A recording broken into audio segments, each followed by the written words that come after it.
Hello' guys, কি খবৰ? আশা কৰোঁ চবৰে ভালে। পোনপ্ৰথমে মোৰ চেনেলটোলৈ চবকে নমস্কাৰ জনাইছোঁ। এইকেইদিন পূৰা মানে ডাৱৰীয়া বতৰ, সেইবাবে ভিডিঅ' বনাবলৈ টাইম পোৱা নাই। মানে মনটো কিবা কিবি লাগি গৈছে। চাওক, এই ডাৱৰ এতিয়াও মানে ক'লা ক'লা হৈ আছে, বৰষুণ পূৰা। এইটো চাওক গাইজ, মই চাউলৰ বাতিটো কিয় লৈছোঁ বুলি ভাবিছে চাগে আপোনালোকে। এইটো মই মানে নতুনকৈ গঁৰাল এটা বনাইছোঁ, 2টা কুকুৰা পুহিছোঁ। যিহেতু নতুনকৈ মানে পুহিছোঁ নতুন ঘৰত, সেইবাবে ইহঁত দুটাক মানে চাউল অলপ দি লওঁ। চাই থাকক। সেইটো চাওক গাইজ, দুইটাই মানে কেনেকৈ আমন জিমনকৈ মানে থিয় হৈ আছে। চাউল তাউল দিছোঁ, খাব মন যোৱা নাই, কাৰণ বাহিৰলৈ ওলাব দিয়া নাইতো, সেইবাবে অলপ মানে মনটো বেয়া লাগি আছে ইহঁত দুটাৰ। চাওক, আমাৰ ঘৰত মানে 3টাকৈ মানে কুকুৰা গঁৰাল, হাঁহ গঁৰাল আছে। চাওক, এইটো নতুনকৈ বনাইছোঁ। এইটো এটা আছে আৰু এটা ইয়াত আছে। চাওক, হাঁহ কুকুৰা মানে চব মিক্স হৈ থাকে। এতিয়া অলপমান মই মানে দোকানলৈ ওলাই আহিলোঁ, যিহেতু মানে কাঁহী বাতি ধুবলৈ ভিমবাৰ চাবোন নাই, সেইবাবে ভিমবাৰ চাবোন ল'বলৈ আহিলোঁ। এইটো আমাৰ খুৰাৰ দোকান হয়। চাওক,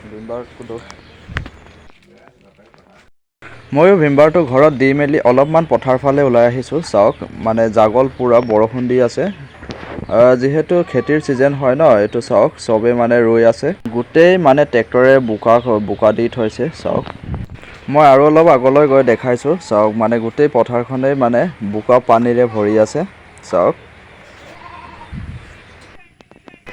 সেইটো চাওক গাইজ, গৰু হালেৰেও বাইছে, মটৰৰ পানী দিছে কিছুমানে। চাওক, মানে পূৰা এইকেইদিন মানে বোকা হৈ গৈছে। মানে কেইদিনমান আগত মানে সৰিয়হতলীৰ নিচিনা হৈ আছিলে। এই চব মানে বৰষুণ নাই, মাটি ফাটি গৈছিলে।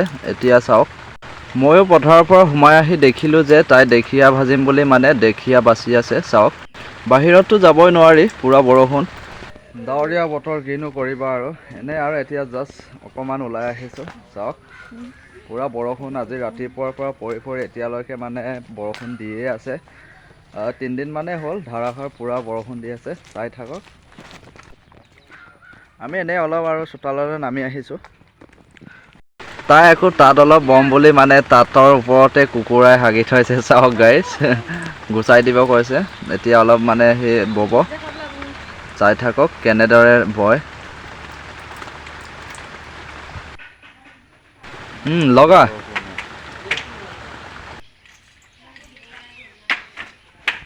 এইটো হৈছে আমাৰ দাদা নবহঁতৰ ঘৰ। মানে ইয়াতে মানে দুপৰীয়া ভাত খাম বুলি আমি চবেই একেলগে মানে বহি আছোঁ ইয়াতে। এইটো আমাৰ দাদা।